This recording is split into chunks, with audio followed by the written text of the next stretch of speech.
You going to the dentist or something? It's my Austin Powers gear, isn't it? What? Austin Powers. Oh, is that what you're trying? Absolute bellend. I thought you'd just been to the dentist or something. No, it's my ruffle. It's bog roll. Oh, behave. Certainly eye-catching. Welcome to the Rewind Classic Movies podcast about 80s and 90s movies we probably saw as kids, even if we weren't old enough to fully understand the adult themes. I'm GB, and with me is my co-host, AJ. Hi, yes, I am indeed AJ, and as always, I'm delighted to be here in every shape or form of which you find me in today. This film, this week, is a groovy mix of shagadelic fashion, unfiltered charm, and a completely inappropriate grasp of personal space, all wrapped up in a British accent and an inverted eyebrow, baby, yeah. Oh, the yeah was good. The yeah was good. The rest of it was pretty shit, wasn't it, to be honest? But that's fine. We have got our little Austin Powers ruffly 60s swinging outfits on today. Very expensive. For those of you that are watching, it's going. On YouTube, you'll actually realise they're just kitchen towel stuff down our jumpers. Spoil the illusion.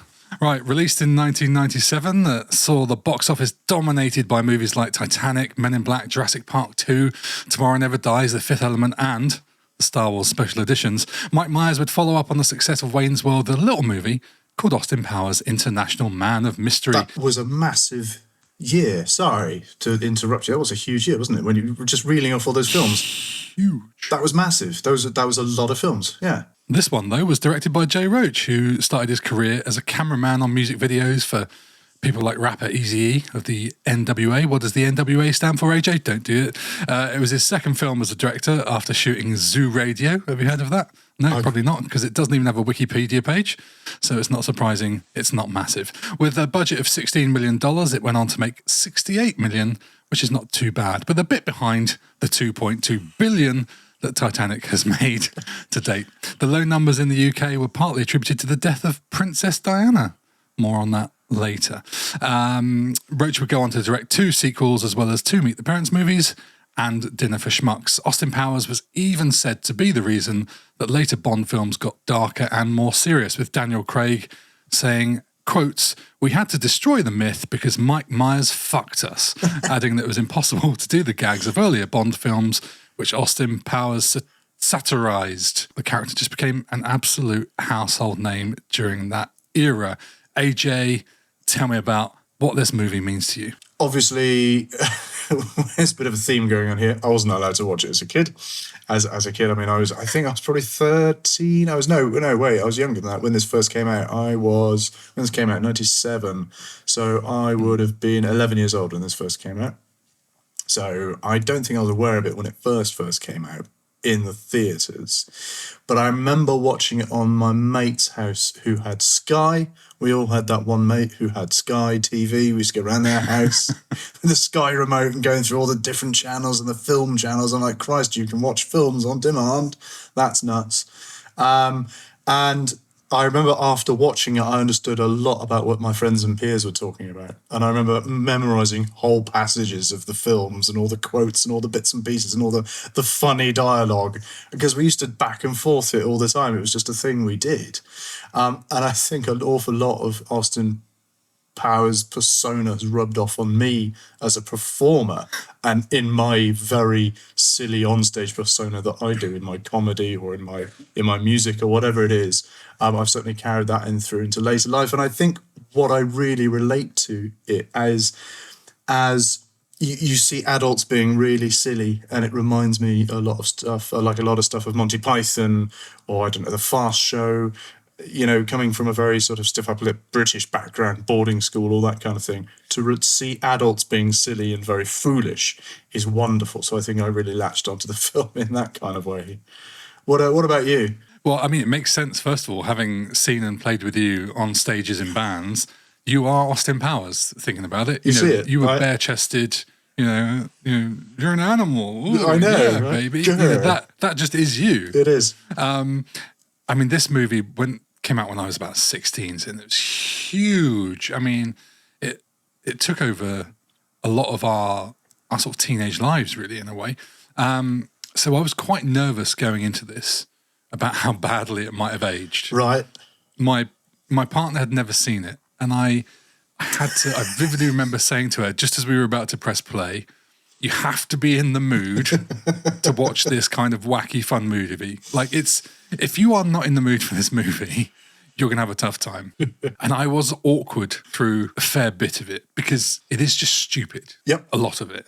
I mean, it's very clever at times, but it's also very stupid in its own way. And I think just during that period when we loved it in the 90s, we just wanted something fun and lighthearted. It was just kind of escapism. And Myers delivered that after decades of stuff that wasn't. Let's talk about the start of the movie. This movie opens with 1967, somewhere outside Las Vegas. Dun, dun, dun, dun. It's very good. That was so good we might get a copyright strike.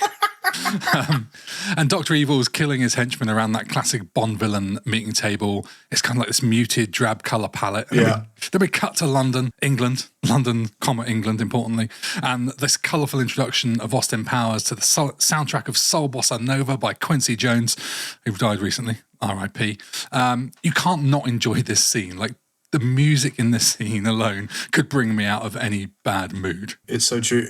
Olive, my daughter, so I sat down and watched this film with both my kids, and I thought, this is a good opportunity for them to see it. And that opening scene happened, and my daughter was just like, wow, is this a musical? Because she's musical theatre obsessed. She's really into musicals. And any scene that opens with loads of people dancing down the street is going to be a musical theatre number. And she was just like, oh, why is this a musical? I was like, actually, no. But this particular scene is very much like one, and it's like a non-British person was told to insert every British thing they could think about on a soundstage set in Los Angeles somewhere. You got a phone box, you've got a policeman, you've got this British thing and that British thing, and cardboard cutouts of sort of Twiggy and 60s looking people. It was so good, and the whole shoot, they must have had so much fun doing it. It's brilliant. But also, like you say, they've got everything possibly English you can put on the set, but it doesn't look anything like England. You're right. And especially if you zoom out and see the behind the scenes, it's nowhere near, but it somehow works. Yeah. And you talk about whether this is a musical or not. I mean, this must be the line of close to being a musical, but isn't. Yeah, it's very true. And there's such a strong, you got the Beatles bit, when he's doing that kind of chasing through London. But aside from that, there's a lot of other influences in here, and the strong Bond parody is in there from, literally the first scene, and it runs throughout. But let's talk about how this movie came to be. Mike Myers created this character of Austin Powers for like the faux 1960s rock band Ming T that he started with Matthew Sweet and Susanna Hoffs of the Bangles, following when they did Saturday Night Live in the early 90s. Mm-hmm. And then Mike Myers' then wife, Robin, encouraged him to write a film based on the character. So he wrote International Man of Mystery, which was directed by Susanna Hoffs' husband, Jay Roach. Now, what a jammy gift at this point to get this gig. Right, there's a bit of a thing going on there, isn't there? Yeah. Mike Myers said that the movie and the character were inspired by a lot of British films, music and comedy of the 60s and 70s that his father had introduced him to as a child. He said, and this is a quote I've got from him, "After my dad died in 1991, I was taking stock of his influence on me as a person and his influence on me with comedy in general. So Austin Powers was a tribute to my father, who introduced me to James Bond, Peter Sellers, the Beatles, the Goodies, Peter Cook, and Dudley Moore." Brilliant. That's a pretty good summary of the film. I think it is. Huge British comedians of their time. All of the Bond is there. Because I love Bond anyway. I'm a Bond nerd as you are a Star Wars nerd. Well, this podcast could have been a Bond podcast. We had some long chats about Bond. We have. And I think we will. We need to, we will go down the Bond route at some point.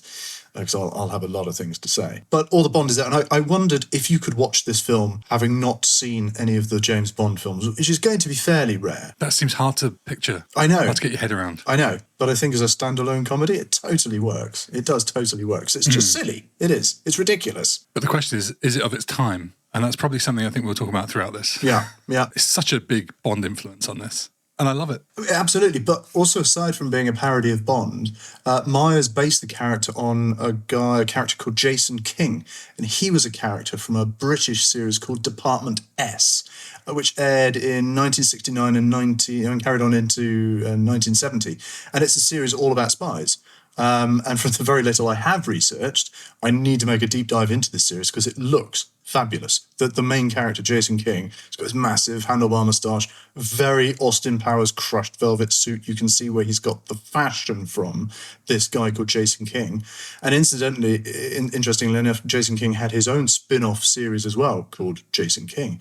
So there's something there that I need to investigate. I've not heard of it. I don't know anything about it, but I want to see it desperately. Interesting. There's more influences than you imagine. I mean, only this morning I saw a thing that said the Austin Powers character, the photography side of it, you're an animal and all that kind of thing, was inspired by a movie called Blow Up, which is about a photographer who captures a murder on camera or something. But he's apparently got very Austin Powers-like ways. So that's next on my list to check out as well. Nice. I've never heard of it. And Myers did a lot of Bond-type parody stuff on Saturday Night Live as well. And I think Will Ferrell was a Saturday Night Live guy, wasn't he? He was and still is. I think he does a lot of stuff. And of course, the reason I mentioned Will Ferrell is because he is in this movie, albeit slightly unrecognisable. But before we get to Will Ferrell... Of course. Let's start at the beginning. Why not? Mike Myers as Austin Powers. What? Just talk about Austin Powers. He's got such a good British accent, Mike Myers, but I know that both of his parents were English. They emigrated to Canada. It's hard to think about it. Is it actually a comedy English accent, or is it just a very accurate English accent in the niche that it's trying to be? Every time I try and do an Austin Powers accent, which I did actually try and do at the beginning of this, it's rubbish. I think to try and, right? Is it? I think it could just be a heavily sauced up British accent, really. I don't even know if it's that sauced up. Do you know what? I'd have to now go back and listen to it again with that in mind. I've never thought about it. Is it just a British accent? Because I'd never thought about you being posh or sounding posh until people started watching this podcast and saying to me, the bloke you're on the podcast with is quite posh. Is that his real voice? That's funny. It is my real voice. I do sound like this, and I'm aware that I'm very posh. Yeah. I went to boarding school. What do you want? I wasn't, though. I've known you for so long that it's not a thing. So I'm wondering along those lines. Yeah. Are we that into the character that we sort of think it's a bit odd? Anyway, it's such a great character, and he doesn't really have any flaws. Some of the things that we think might be his flaws in terms of his morals, actually, he goes on to prove us wrong. Right. Yeah. We might talk about that. We might talk about that later. Yeah, no, absolutely. And his chest hair, apparently, which is ridiculous. I mean, it is like, it's about 12 inches long at times. Great. But Mike Myers said that is based on Sean Connery, the first Bond. Obviously. And you can see it because he did have a hell of a wig back in the day. Not there, but also there, allegedly. Don't think it's allegedly. I think it's just out in the open. Mike Myers is also pretty great as a Dr. Evil. And I think of the two characters, I feel that Austin Powers is the slightly straighter version to the more comic Dr. Evil. I think Dr. Evil is so much more comic and slapstick. I think you're right. Than Austin Powers is. Austin Powers obviously has a lot of... He's just very flamboyant and very showman, whereas Dr. Evil there's a lot of slapstick comedy there, which I really love. And I think I prefer the Dr. Evil character as a funnier character than Austin Powers. Dr. Evil is almost a character that knows he's in a movie, as opposed to Austin Powers being a character out of time. I was thinking about it as a pantomime. And you have Jack and the Beanstalk, for example. You have Jack, who's obviously a funny character, like Austin Powers. But then you have the Dame, and everyone's waiting for the Dame because the Dame is over the top. It's a bloke in drag, and it's behind you and hitting sweets into the audience and all the makeup and all the stuff. That's Dr. Evil. I think Dr. Evil is the pantomime Dame for me, and that's my favourite bit of pantomime. For those of you that aren't aware of what pantomime is, to describe it is... Good luck explaining this. Yeah. We'll do a whole podcast based on the thing revolving around British pantomime. It's sort of camp family theatre. Can we say that? I think so. Outrageous, over-the-top camp British theatre where adults are very, very silly. Yeah, nod, nod, wink, wink, break the fourth wall. Everyone has a good time. Absolutely. Which I think sums this movie up pretty well. I mean, this movie is a pantomime. I think you're right. It is. And for this pantomime, Mike Myers wanted Jim Carrey as Dr. Evil, apparently. But he was interested in it, but it clashed with him filming Liar Liar. I'm not surprised he was interested in it because it's almost written for him, especially the Jim Carrey of that era doing Ace Ventura or The Mask. That, the plasticine face he's got with all the different things and the voices, he would have made a great Dr. Evil. He would. I would like to see I think he would have that. been too much. Ooh, I think it would have been too over the top. Controversial. Because as we've just said, he's a pantomime Dame, but he is quite straight in his own way, whereas Jim Carrey would be so scene-stealing and so sort of over the top. Would it have just made the whole thing not quite work. I don't know. And the inspiration for that famous Dr. Evil finger came from an episode of The Twilight Zone called Number 12 Looks Just Like You. And it features a character that performs like a similar thing. He's sort of just waving it a bit here.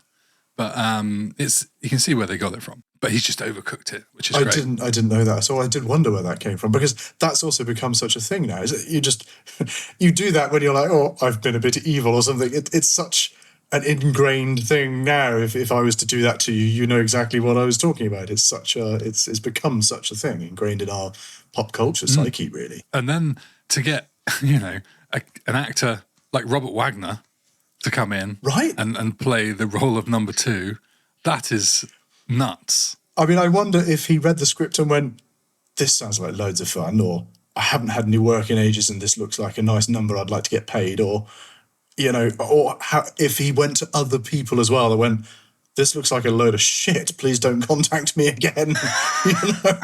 How far down the list did they have to go? And he's a ripped off Bond character as well, right? Totally, yeah. Completely based on Emilio Largo, who's one of the henchmen of Ernst Stavro Blofeld in Thunderball.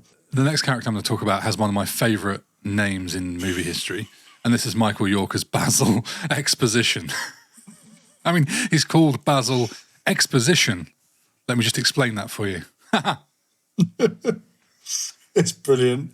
I love his character. I've met him once years ago. I grew up in a small village called Porthcurno, which is in Cornwall, which you're obviously familiar with. And I grew up next to a fairly world famous theatre where they do lots of plays and things like that. And he used to come down to quite a few plays back in his early days. He did a show there. What? Yeah. Michael York. One of his first early plays, he was in Taming of the Shrew.